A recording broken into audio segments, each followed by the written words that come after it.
Morning, everybody. Here I'm out on a walk this morning, and at the time of of taping this, it's cold. It's cold.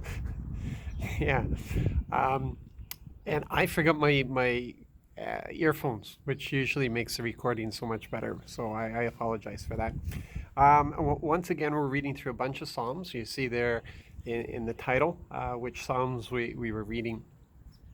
And the question I have as I ponder these, as I meditate on these, and ask the Spirit to speak to me through them, the question is, um, have you considered the love of the Father?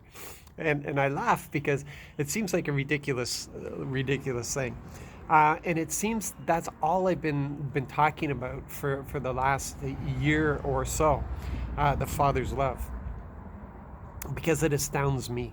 And I think that is the whole message of the word of what Jesus has given to us to bring to the world. It is the message of the kingdom.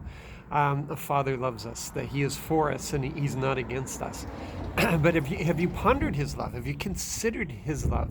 His eternal love, His unchanging love. I bet you haven't. I bet you haven't considered it in that light.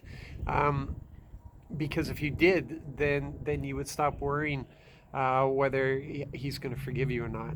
You're going to stop at beating yourself up and understand that you're on a journey, and on that journey you're going to make mistakes, and His love is so great that He's not afraid of your sin. He's not afraid of those moments where you choose against Him, because His love for us isn't based upon what we can do. It's not based upon even what we do.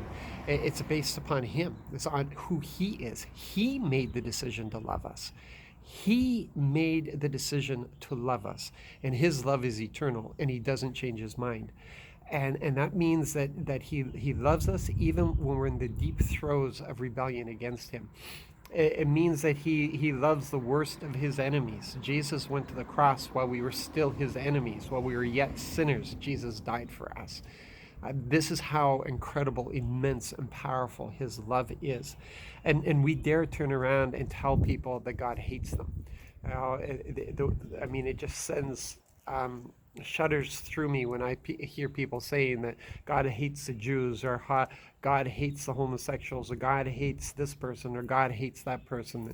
And man, God does not hate. He doesn't. He is 100% love. In saying that, he's also given us our free will, that we don't have to love Him in return, and and because of His love, Jesus went to the cross to give us the escape clause, to give us the way out of our rebellion, the consequences of our rebellion, because there will be a day of judgment, and He loves us that much that He did that for us. But He's also a God of justice, and justice says that those who reject Jesus and continue in rebellion against Him must face that judgment. So there's no mistaking of that. But what we're talking about is when you mess up. What we're talking about is feeling that the God has abandoned you, and He never will. He never will. His love is absolutely solid, and we have to get to the point of accepting that. For God so loved the world. For God so loved the world. That's what He's done for us. It's His decision. So it's He decided to do.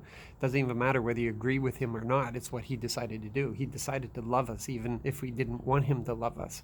He decided to love us regardless of what our response to Him is.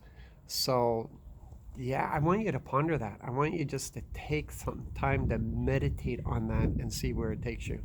I love you guys, and I want you to come into the full reality, at least as much as we can, as much as we can take in of this love that is just immeasurable, beyond our wildest imaginations. And I don't know why we try to put limits on something that we that is limitless.